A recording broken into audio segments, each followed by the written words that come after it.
Muy buenos días, señores autoridades del Consejo Regional del Colegio de Psicólogos del Perú, eh, señores participantes, asistentes en este nuevo evento académico, un nuevo congreso en el cual pues venimos a compartir, ¿no?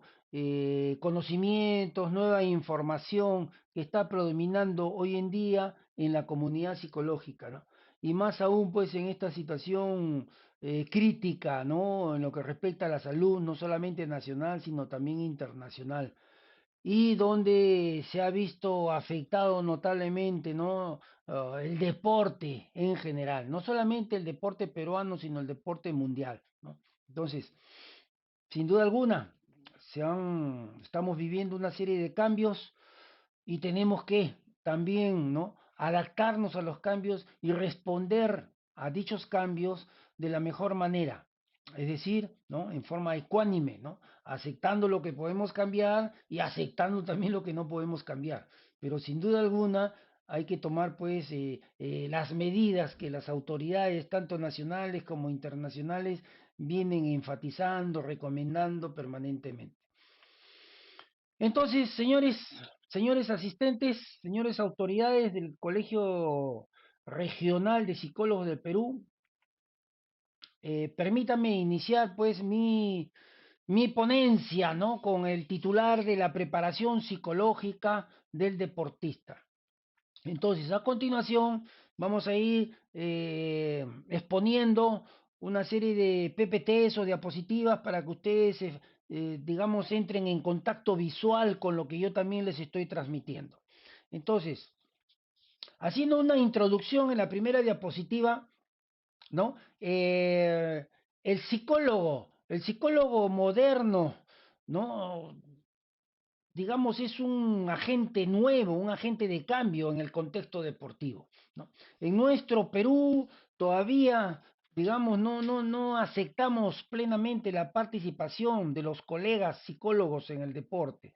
Todavía hay un poco, ¿no? de resistencia, un poco de, digamos, desinformación, diríamos nosotros, y no se acepta a plenitud, como sí se acepta, por ejemplo, que en una institución deportiva exista un departamento médico, ¿no? Que en una institución deportiva exista un kinesiólogo, un preparador físico, un preparador de arqueros en el fútbol, por ejemplo, hoy en día, ¿no? Eso sí, ya tienen su espacio ganado. Al psicólogo deportivo todavía le falta, ¿no? Pero casualmente, nosotros tenemos muchos años, ¿no? En esta constancia, en este trabajo constante, perseverante, y vamos a seguir, Dios mediante, hasta el último segundo de vida que tengamos. ¿Por qué? Porque hemos llegado a la conclusión de que el aspecto psicológico dentro de los procesos formativos y de entrenamiento del deportista hoy en día no son necesarios, son imprescindibles, señores, ¿no? Y lo venimos demostrando, se viene demostrando, sobre todo a nivel pues, de las grandes competencias internacionales. Entonces, esta incorporación del psicólogo en nuestro medio tiene que ser pues creativa, ¿no? Productiva y funcional. Es decir, que el psicólogo no solamente esté pues en una actitud pasiva observando, sino también el psicólogo participe. En este aspecto es muy importante, ¿no? Que el psicólogo que incursione para asesorar a algún grupo o institución deportiva conozca a plenitud todo lo relacionado al deporte o disciplina de que se trate. Si vas a asesorar en el básquet, pues tienes que tener la experiencia de haber practicado el básquet, saber lo que es el camarín del básquet, ¿no? Saber las reglas de juego del básquet, la conducta arbitral, la conducta de los adversarios, etcétera, etcétera. Si vas tú a asesorar a un equipo de fútbol, a una selección, tienes que saber lo que es el camarín del fútbol. Tienes que saber lo que es la jerga, el lenguaje del fútbol, ¿no? Todo lo bueno y lo malo que hay en un camarín de fútbol, ¿no? En los entrenamientos, en las concentraciones. Es decir, en forma sintética, hablar el idioma del fútbol, conocerlo, ¿no? Y si lo practicaste, ¿ok? Mucho mejor aún, ¿no? ¿Ok? Entonces, esa es una de las primeras recomendaciones que le hago a los jóvenes, ¿no? A los jóvenes colegas, ¿no? Si incursionamos en una disciplina deportiva, hay que conocerla al revés y al derecho. ¿Por qué? Y si la practicaste, mucho mejor aún. ¿Por qué? Porque los deportistas, ¿no? En general, todos los deportistas, y si vamos a trabajar en el fútbol, es un ambiente muy especial, ¿no? Los futbolistas son muy únicos, se podría decir sui generis, ¿no? El fútbol tiene su propia jerga, su ambiente, ¿no? Sus, sus normas, su costumbre, etcétera, etcétera. Y hay que conocerlas, ¿no? Para hablar el lenguaje de ellos y estar al nivel de ellos. Muy importante en esta diapositiva digamos, tener nuestros roles con mucha claridad, ¿no? Para evitar impertinencias. Brevemente, ¿qué quiero decir con esto? Que el psicólogo, ¿no? Si forma parte de un comando técnico, en el caso del fútbol, y voy a mencionar reiteradamente el fútbol, ¿por qué? Porque es lo que más me gusta, es lo que más conozco. Los 5 libros que tengo sobre psicología deportiva están dedicados, ¿no? Al deporte y específicamente al fútbol, ¿no? Lo practicamos desde pequeño, me gusta, me sigue gustando, ¿no? Sigo en el fútbol como asesor, como entrenador. Entonces, hay muchos ejemplos que ustedes, no necesariamente todos entrenadores o psicólogos de fútbol pueden, ¿no? digamos, adaptarlos a los contextos diferentes al fútbol en que se encuentren, por supuesto. Entonces, la clave es especificar roles, ¿no? Que nuestro rol como psicólogo en un equipo de fútbol o grupo deportivo quede bien claro, bien marcado, en coordinación con el cuerpo técnico para evitar impertinencias. ¿Y qué significan impertinencias? Que el psicólogo no haga comentarios desatinados, que el psicólogo, por ejemplo, no invada la competencia del preparador físico, haga una crítica, un análisis físico que no le compete, que el psicólogo haga una recomendación técnico-táctica o estratégica, ¿no? O un posible cambio, una posible alineación que no le compete. Entonces, a eso me refiero yo con impertinencias. Y mi experiencia me dice que hay muchos colegas, ¿no?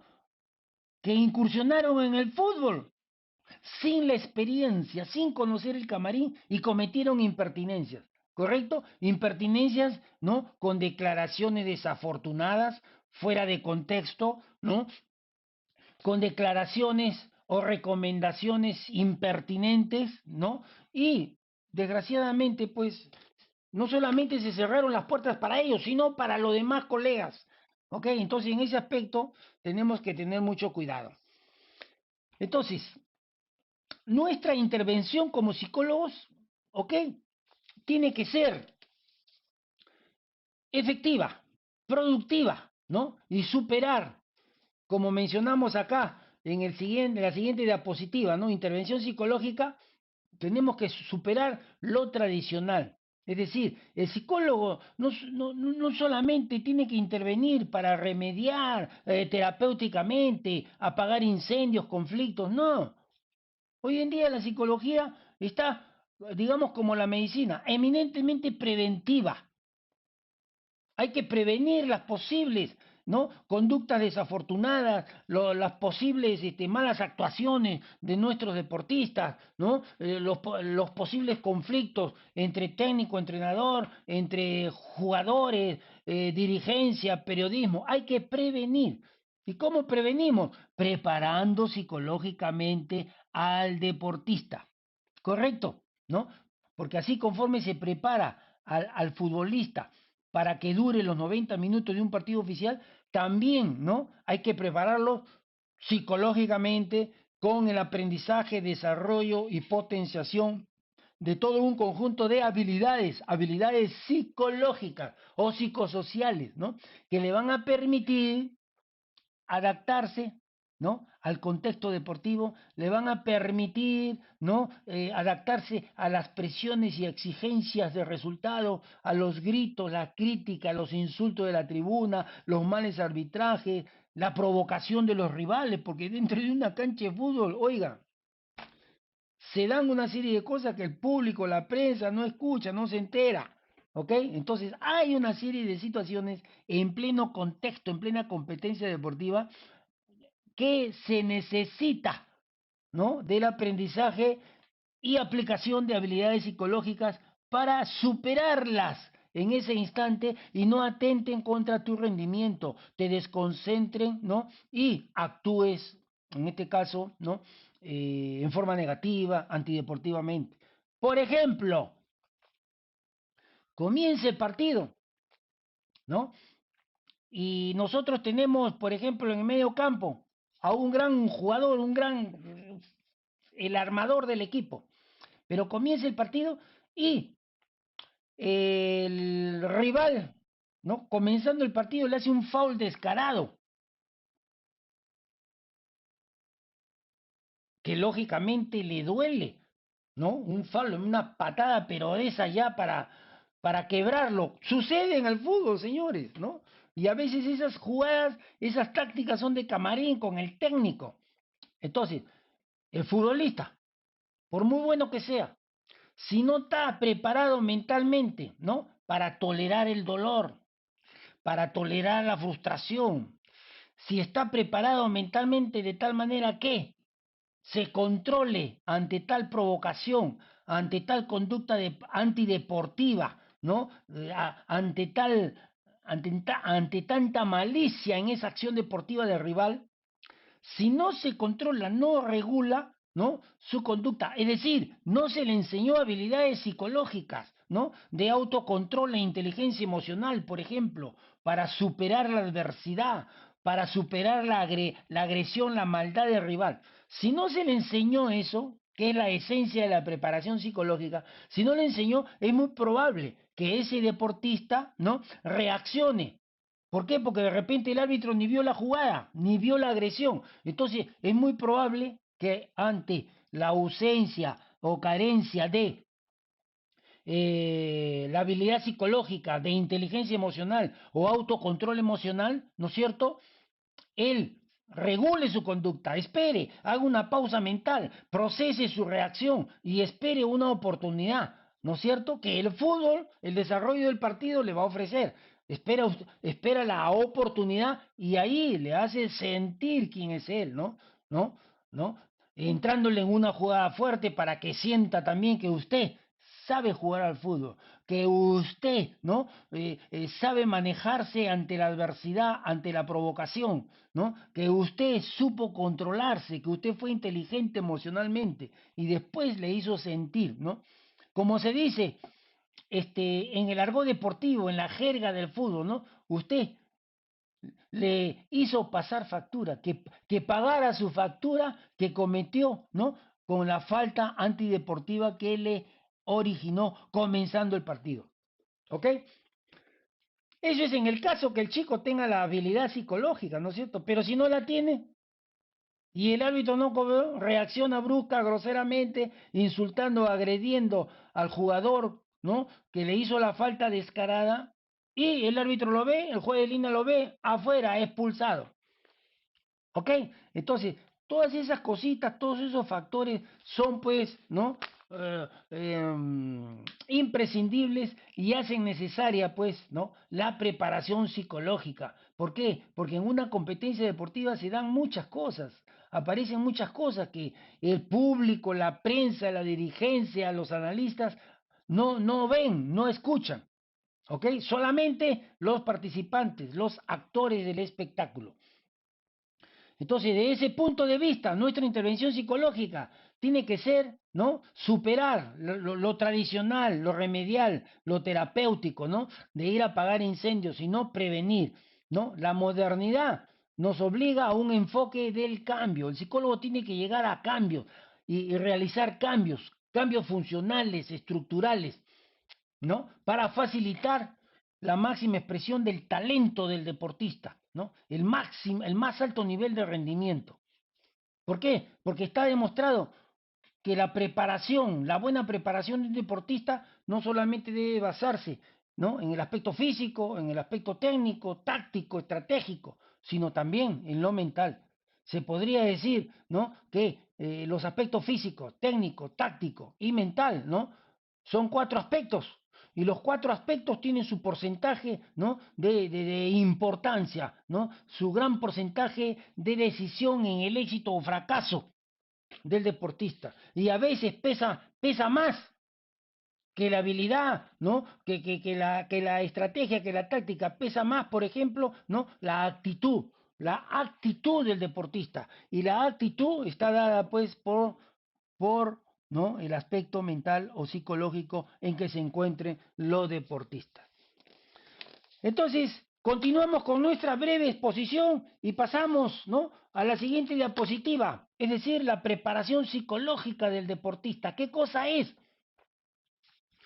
Acá le tenemos un concepto, ¿no? Es un proceso de estudio, cambio y desarrollo, ¿no? De conductas y habilidades psicológicas del deportista que van a facilitar la máxima expresión de su talento, ¿no? y rendimiento deportivo. ¿Ok? Entonces, las habilidades psicológicas bien aprendidas, bien aplicadas, van a facilitar la máxima expresión, ¿no? del talento del deportista. ¿Ok? Es como, por ejemplo, seguimos con el fútbol y disculpen que solamente ponga como ejemplo el fútbol, ¿no? Vive el fútbol, señores, vive el fútbol para todo el mundo. Si un chico no aprendió el ABC del fútbol, es decir, desde temprana edad, 7, 8, 9, 10 años, no aprendió a dominar ambos perfiles, derecho e izquierdo, el pie derecho, el pie izquierdo, a dominar la pelota con ambos pies, a hacer uso, aprender a usar todas las partes de su cuerpo para dominar el balón.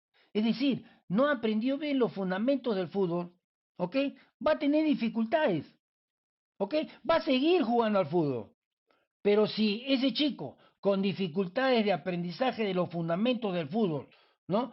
va a pretender llegar a la élite del fútbol a nivel profesional, a nivel internacional, a nivel de una selección nacional, va a ser muy difícil, ¿ok? ¿Por qué? Porque no cuenta con el ABC, con los fundamentos. Y ahí la importancia entonces, ¿no? La importancia, ¿no? de enseñar los fundamentos desde temprana edad. A ver, hacemos un paralelo o una comparación. Las matemáticas. Si el chico, por ejemplo, no aprendió el aprendizaje de la tabla de sumar, restar, multiplicar, dividir, de tal manera que se automatice, es decir, se quede soldado los conceptos numéricos en sus neuronas, en su sinapsis, no aprendió eso, va a seguir pasando de año, pero conforme van aumentando los niveles, ¿no? Los grados superiores de estudio, van a ir apareciendo las dificultades, ¿no? ¿No? ¿Por qué? Porque se va a demorar más, ¿no? Su aprendizaje va a ser más lento, las dificultades van a aparecer. Igualmente es en el fútbol. Si el chico no domina bien los dos pies, va a tener dificultades en la alta competencia. Si no aprendió a controlar bien la pelota con el pecho, a rematar con todas las partes del pie, al buen golpe de cabeza, etcétera, etcétera, va a tener dificultades ¿no? en niveles superiores del fútbol. Igualmente, el chico que no aprendió las matemáticas bien, ¿no es cierto? No internalizó bien los principales conceptos, ¿no? Las tablas de multiplicar, sumar, restar, va a pasar, va a llegar a secundaria. De repente ingresa a la universidad, ¿no? Pero va a tener muchas dificultades. Si, por ejemplo, le gusta la ingeniería, con la lentitud en sus procesos cognitivos para las matemáticas, siempre va a estar en desventaja, en dificultades. Entonces, es ahí la esencia del aprendizaje de los fundamentos del fútbol, señores, ¿no? ¿Ok? Entonces, todo tiene su porqué. Entonces, así conforme necesitamos nosotros enseñar, ¿no? las bases físicas, las bases técnicas del fútbol, también en un enfoque del cambio del psicólogo, nosotros, ¿no? tenemos que enseñarles conductas deportivas y conductas personales. El psicólogo está para mejorar, ¿no? El psicólogo deportivo está para mejorar y desarrollar nuevas conductas deportivas de sus dirigidos. Por ejemplo, en el fútbol existen tres conductas fundamentales que el deportista o el futbolista tiene que dominar al revés y al derecho.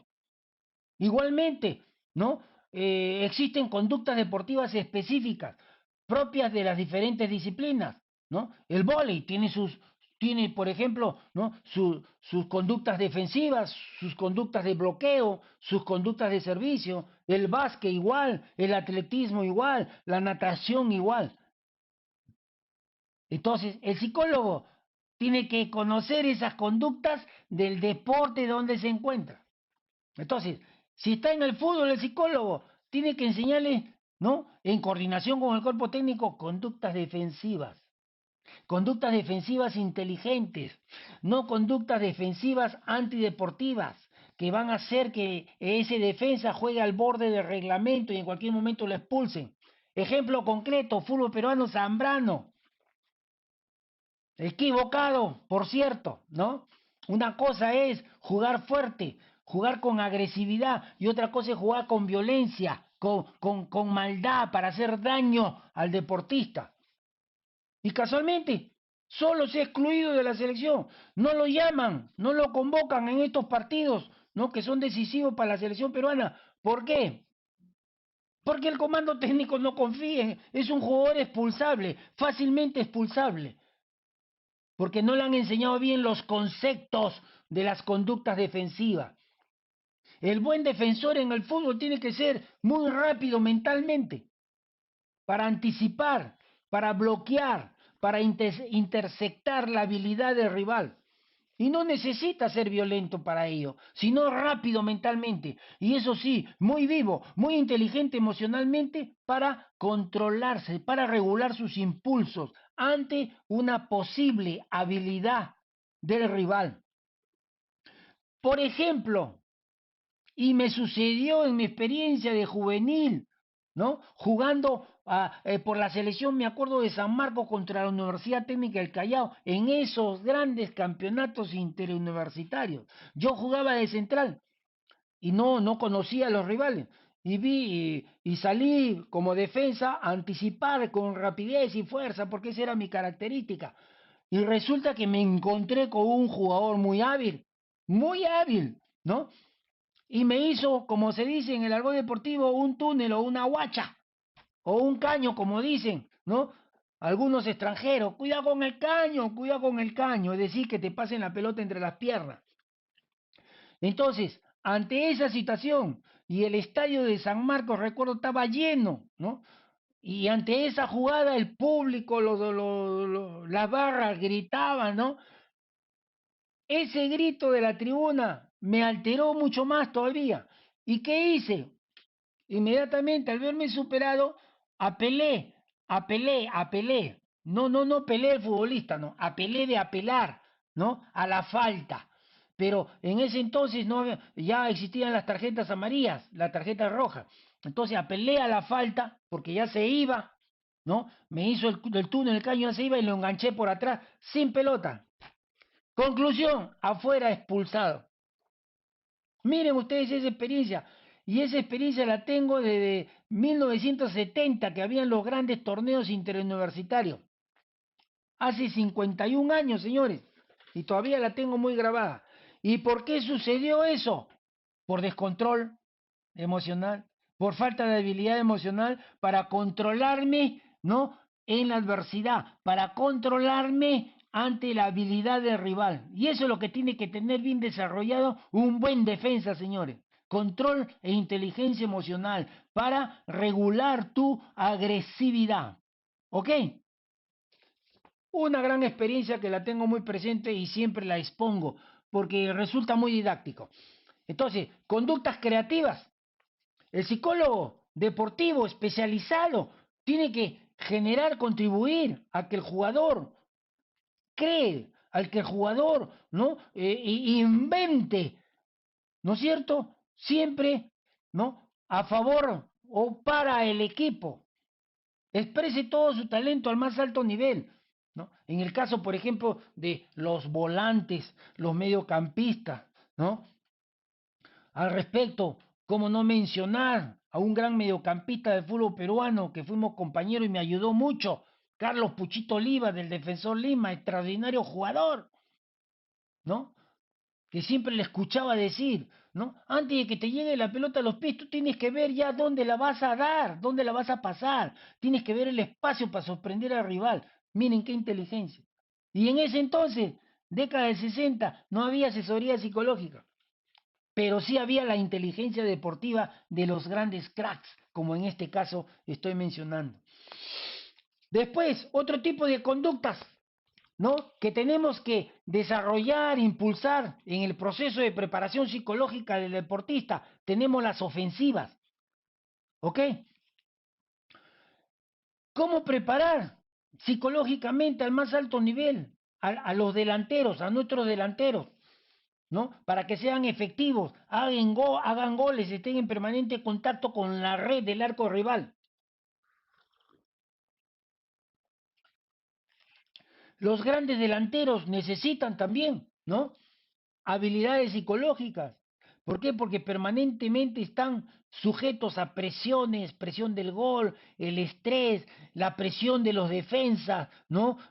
La malicia, maldad, a veces de los defensas, ellos tienen que estar siempre, como se dice en el argot deportivo, con los ojos en la nuca, tener ojos en la nuca para ver, ¿no? Quién viene atrás, ¿no? Entonces, tanto defensas, arqueros, mediocampistas como delanteros siempre están sujetos a constantes situaciones de estrés. Entonces, pero el estrés, ¿no? La presión, las presiones por desarrollar una buena actuación, en este caso por los delanteros o las conductas ofensivas, ¿no? Radica en que aprendan habilidades psicológicas, ¿no? Para regular sus emociones, para, ¿no? Saberse controlar sus niveles de impulsividad, de agresividad, ¿no? De motivación, etcétera, etcétera. Entonces lo adelanté, promover conductas ofensivas en nuestros deportistas también forma parte del proceso de preparación psicológica, ¿no? Que el delantero por ejemplo, ¿no? Desde el punto de vista mental, supere el miedo a fallar, ¿no? Supere el miedo a la marca o al hostigamiento o a la malicia, ¿no es cierto? O a las faltas del rival, supere el miedo, ¿no? Que aprenda, eso sí, a proteger su integridad, ¿no? Y hay que enseñarle, ¿no? En coordinación con el cuerpo técnico, a enseñarle a proteger su integridad física, a cuidarse, ¿no? Levantar ligeramente los hombros, los brazos, ¿no? Para saber caer, ¿no? Para evitar que, por ejemplo, el defensa que siempre está por atrás venga y nos golpee con malicia, que nos puede lesionar. En fin, todas esas son, ¿no? Armas, estrategias psicosociales que necesitan los delanteros también, ¿ok? Como también, ¿no? Esa pausa, esa frialdad mental cuando el delantero se encuentra frente a frente con el arquero, ¿no? No desesperarse, no apurarse, ¿no? Esperar, por ejemplo, que el arquero, ¿no? Sea quien tome la iniciativa para neutralizar el ataque del delantero, ¿no? Todos esos son detalles que lógicamente la experiencia de tantos años, ¿no? Nos dan en el fútbol. Entonces esas son las conductas netamente deportivas. Así conforme tenemos que influenciar, desarrollar, ¿no? Potenciar estas conductas defensivas, creativas y ofensivas. También hay que potenciar las habilidades psicológicamente dichas, ¿no? Las propiamente dichas. Por ejemplo, autoestima. Es la puerta principal, la autoestima es la puerta principal, es la carta de presentación de una persona, de un deportista. El deportista tiene que respetarse, quererse, amarse a sí mismo, ¿no? Esa es la autoestima, porque si el deportista no se respeta o no se hace respetar, ¿no? Es muy pasivo, muy calladito, le esconde, en el ambiente del fútbol es así, ¿no? Como se dice criollamente, lo ponen al centro o lo agarran de punto, ¿no? Le esconden su ropa, le mojan sus medias, sus zapatos. No, el jugador tiene que hacerse respetar. Y hacerse respetar con énfasis, con firmeza, ¿no? Con una sólida autoestima. Pero si esa autoestima está baja, ¿no? No se valora, no piensa en forma positiva acerca de sí mismo. ¿Por qué? Porque recibió malos tratos desde casa, ¿no? Con mensajes negativos que van formando una autoestima negativa. Entonces, todo eso se tiene que revisar. El psicólogo llega a un equipo de fútbol o cualquier grupo deportivo y lo primero que tiene que hacer es un diagnóstico de la autoestima. Es mi experiencia y se las transmito a ustedes, señores oyentes, participantes de este evento académico. Disculpen un ratito, vamos a refrescar la garganta. Entonces, la puerta de entrada para la plenitud del ser humano, piensa bien acerca de ti mismo, valórate, quiérete, respétate, ámate a ti mismo, ¿ok? Y en el deporte tan competitivo, ¿no? El deporte moderno tan exigente, tan estresante, tenemos que querernos a nosotros mismos, amarnos, respetarnos. Si te equivocas, te equivocaste y ya habrá otra oportunidad para superar el error o el equívoco. Fallaste un gol, no se acaba el mundo, el partido continúa. ¿Ok? Otra gran habilidad, asertividad. ¿Qué significa asertividad brevemente? ¿No? La capacidad que tiene el ser humano de comunicarse con respeto ante sus semejantes, ¿no? Sin necesidad de agredir, violentarse, molestarse, ¿no? Sino decir verdaderamente, ¿no? Lo que tú sientes, lo que te gusta y lo que no te gusta. ¿Ok? Sin embargo, se dan muchos casos en el deporte que a veces, ¿no? Como se dice, a los chicos o deportistas muy calladitos, tímidos, ¿no? Los agarran, como se dice, entre comillas, o los ponen al centro, o los agarran de punto. Y si tienen bajo nivel de asertividad, peor se agrava la situación, ¿no? Y la vida, la convivencia puede ser muy desagradable por carencia de asertividad, no decir lo que tienes que decir, lo que tú sientes, ¿no? Tu enojo, decir que estás enojado, ¿no es cierto? Pero asertivamente, con respeto, sin alterarse, sin molestarse, ¿ok? Sin violentarse. Eso es asertividad. Otra habilidad importantísima, automotivación. ¿Qué significa automotivación? Que cada uno fije sus metas, sus objetivos y no necesite que de afuera, ¿no? El del entrenador o el dirigente le diga, oye, este partido, por ganarlo, le vamos a regalar un buzo a cada uno o le vamos a regalar 100 soles a cada uno. Esa es motivación externa, estímulo externo, que lógicamente es oportuno, está bien, ¿no? No es bueno ni malo, pero si se acostumbran los deportistas o los hijos en casa que para hacer algo, para lograr algo, tienen que recibir un premio o un estímulo económico, ahí está el problema. ¿Ok? Ahí vamos a depender más de lo externo que de lo interno.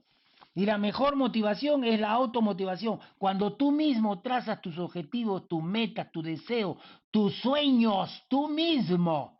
¿Ok? Entonces eso es automotivación. Y eso necesitamos desarrollar mucho en nuestra niñez y juventud, ¿no? Para no que estén esperando que papá, mamá le diga, haz esto, haz aquello, oye, que mira. No, no, no. Automotivación, señores, clave del éxito. Otra habilidad psicológica importante a desarrollar. Tenemos control e inteligencia emocional. Esa es la clave del éxito o el fracaso, no solamente en el deporte, sino en la vida en general, ¿no? Y hoy en día, pues, ¿no? Las autoridades, la ciencia psicológica ha puesto de manifiesto la importancia que tienen las emociones, no solamente, ¿no? En el deporte, sino las emociones forman parte de todas las conductas humanas, positivas, negativas, ¿no?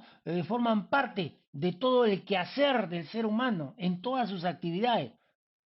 Pero las emociones, podemos decir así brevemente, hay emociones positivas que nos empoderan, nos energizan, como hay emociones negativas que nos pueden conducir al fracaso, que nos pueden conducir a la desgracia, como por ejemplo la violencia, ¿no es cierto? ¿No? El descontrol emocional, el molestarnos permanentemente, ¿no? La envidia, los celos, ¿no? Son emociones negativas, tienen fuerte carga negativa que pueden desgraciar nuestra vida. Entonces, en conclusión, en lo que respecta a emociones, señores, ¿no? El psicólogo al frente de una institución deportiva tiene que promover más El desarrollo, lógicamente, de emociones positivas. Es decir, que haya pues alegría, camaradería, compañerismo, ¿no? Que el deportista, el futbolista, vaquebolista, lo que sea, esté feliz con lo que hace, ¿no? Que el deportista llegue feliz a los entrenamientos y se vaya feliz también de los entrenamientos, ¿no? Que existan buenas relaciones, amistad, cooperación, ¿no? En cada minuto de la actividad deportiva. Entonces, a eso se refiere, las emociones son tan importantes en la vida del ser humano, ¿no? Que influyen y generan enfermedades, ¿ok? Brevemente hablando, producto del inapropiado manejo emocional, están apareciendo, pues, hace tiempo, no de ahora, las famosas enfermedades psicosomáticas, ¿no? Una de ellas, por ejemplo, las úlceras, paro cardíaco, la presión, el cáncer también tiene bases psicológicas, ¿no? Entonces, en la medida que logremos manejar esa gran energía que se llama emoción en nuestra vida mental, en dicha medida vamos a aproximarnos siempre a obtener nuestros logros, nuestros objetivos, ¿no? Otras habilidades importantes también que tenemos que desarrollar, ¿no? Es algo que frecuentemente se escucha. Concentración del deportista, atención, concentración, ¿no? A veces muchos técnicos no aceptan a los psicólogos, pero hacen uso de terminología psicológica, como por ejemplo, ¿no? Dicen, nos ganaron en el último minuto por una desatención, el equipo se desconcentró. Entonces, el técnico busca que lavarse, limpiarse, ¿no? De la responsabilidad. ¿Y quién es el responsable de que ese equipo esté atento? Esos jugadores estén atentos, son concentrados solamente en el balón, en el juego. Es el comando técnico. Pero yo pregunto, y se lo digo por experiencia, no se trabajan estos aspectos psicológicos en los entrenamientos. Muy poco, muy poco, muy poco, ¿no? Casi algo, algo nulo. Entonces, y ahí la importancia de la presencia de la asesoría psicológica en el deporte para trabajar, desarrollar estas habilidades, ¿no? Porque la atención, concentración se entrena, se desarrolla en plenos entrenamientos, señores. Asimismo, tenemos, el jugador también tiene que desarrollar su imaginación, visualización. Eso es lo que lo conduce al éxito o fracaso, ¿no? Lo que tú miras en tu interior, positivo o negativo, es lo que vas a hacer. Aquí cabe mencionar, por ejemplo, ¿no? Lo que dijo en su biografía el gran Exxon Arantes do Nascimento. Pelé, señores, Pelé, el más grande jugador de la historia del mundo, del fútbol mundial, señores. Exxon Arantes do Nascimento Pelé. ¿Qué resulta? Le hacen, ¿no? Un reportaje y él menciona, yo debuté muy chico, muy pequeño. A los 15 años debuté en el Santos de Brasil. El Santos de Brasil. Ese equipo era espectacular. Lo vi jugar muchas veces acá en Lima, Perú. Qué espectáculo el que brindaban, señores. Qué espectáculo. Y Pelé debutó en el Santos a los 16 años. ¿Y qué pasaba? Todos los partidos era el mejor jugador. A cada rato hacía goles. Estoy hablando de 1958, inicios de 1958, porque el Mundial de Suecia se desarrolló en junio del 58, ¿ok? Entonces, brevemente, Pelé destacaba partido a partido. Estaban ya los seleccionados, estaba la selección de Brasil rumbo a Suecia. Y la prensa, Pelé, Pelé, ¿por qué no le dan una oportunidad a Pelé para la selección? El técnico de la selección brasileña, Vicente Feola,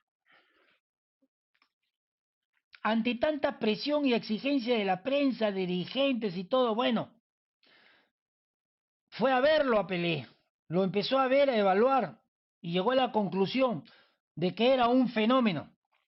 Pero era un chico, era un adolescente de 16 años y a él le preocupaba llevarlo en un viaje tan largo de más de un mes hasta Europa. En ese entonces no habían los aviones, ¿no? Los vuelos internacionales que habían ahora con tanta facilidad. Entonces, a él le preocupaba mucho el lado humano. chiquillo. ¿Por qué? Porque en esa época, pues la mayoría de jugadores seleccionados eran de 28, 30 años y más en las diferentes selecciones, ya todos adultos. Entonces le preocupaba eso a Vicente Feola. ¿Y qué hace Vicente Feola? Solicita a los integrantes de la Federación Brasileña que contraten a un asesor, a un especialista, para que lo apoye mentalmente a Pelé ante tanta presión que podía, ¿no? Vivenciar allá en el Mundial de Suecia. Entonces así lo convocan.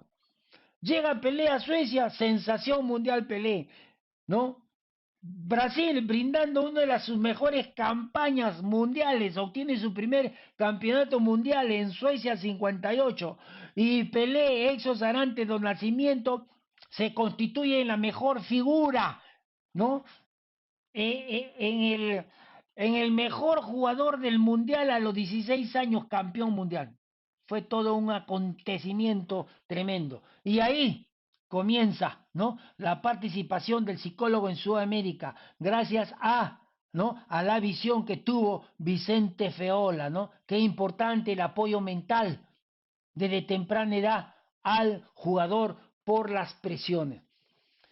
Entonces, eso, ¿no? Eso lo reconoce Pelé, ¿no? Y Pelé en su biografía menciona, gracias al doctor Ataide Ribeiro da Silva, ¿no? Yo empecé a valorar la importancia, ¿no? Del aspecto mental, la importancia de la autoestima, la importancia de la visualización antes de los partidos, ¿no? ¿Quién lo dice? Pelé. ¿Quién fue Pelé? La mejor figura del fútbol mundial, señores. Entonces creo que habría que, ¿no? Habría que hacerle caso a Pelé. ¿Ustedes qué opinan? Se la dejo ahí. Entonces, pasando a otra información brevemente, ¿no? El enfoque del cambio.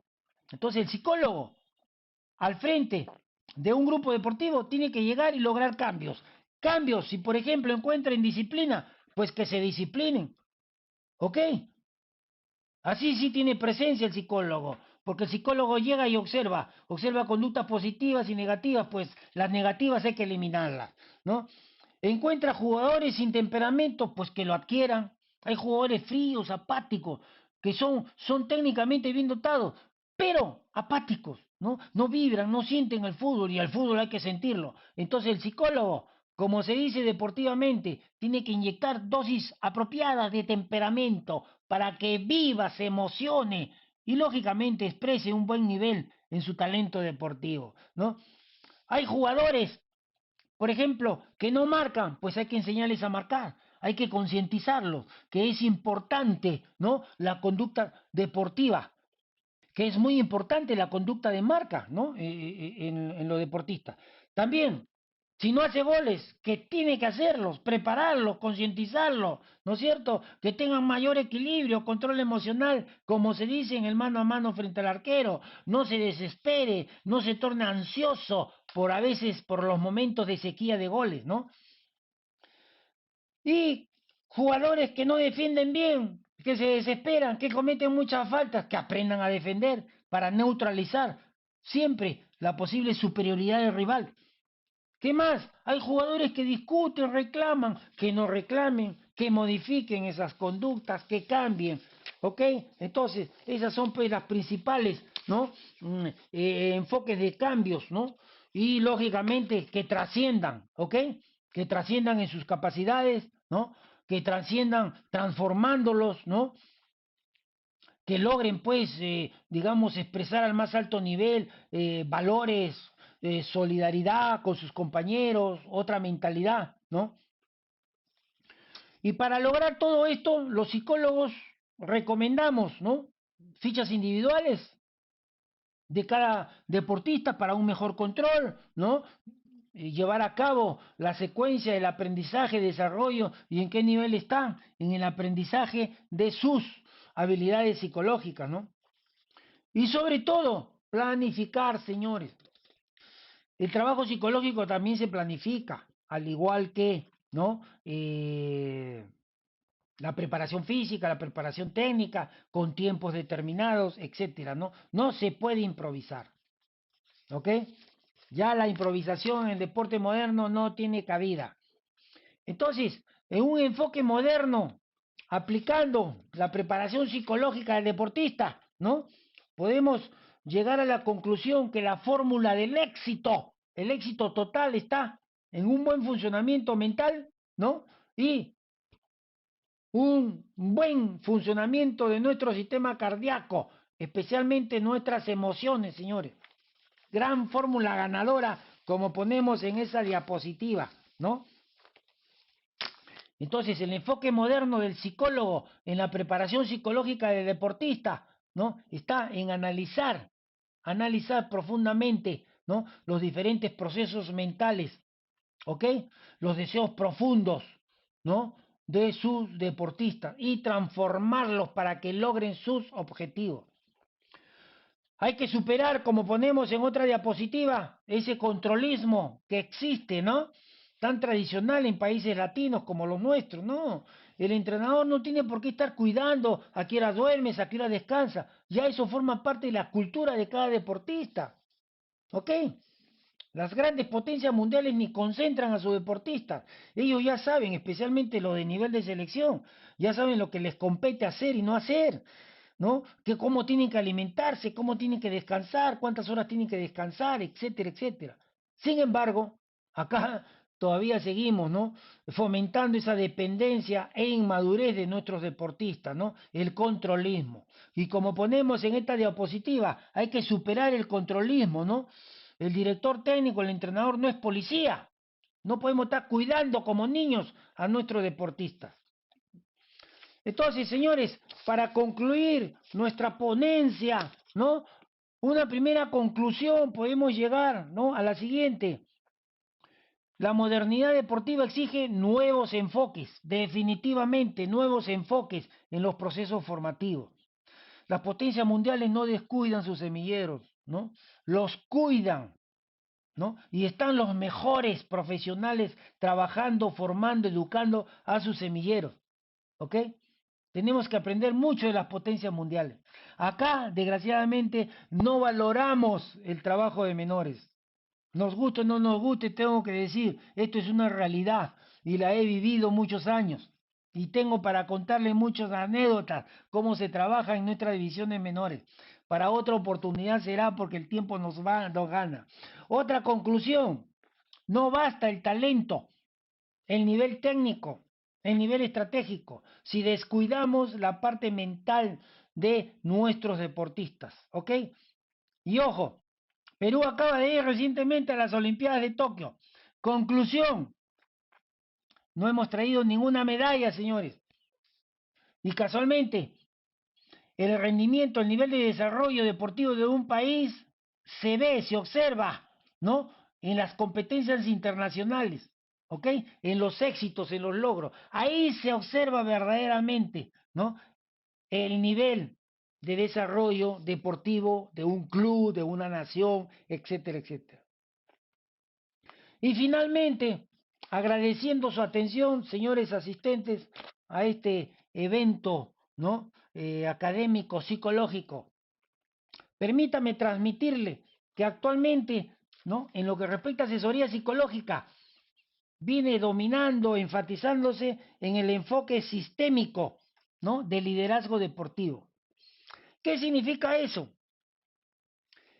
Que el psicólogo tiene que llegar, ¿no? Y concientizar a todos los integrantes, dirigencia, comando técnico, o personal auxiliar, deportistas, hinchas, que todos forman parte de una comunidad, que todos están intrínsecamente relacionados, ¿no?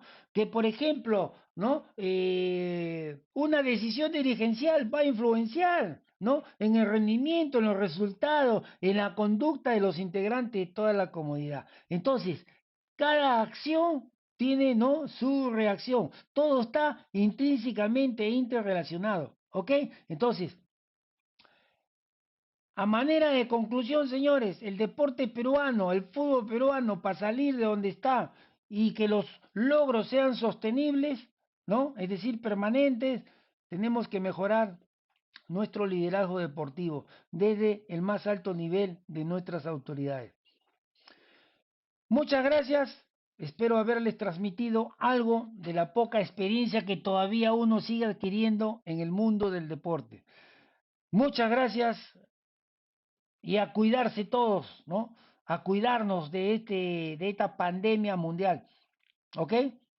Muy amables por su atención. Gracias, infinitamente gracias.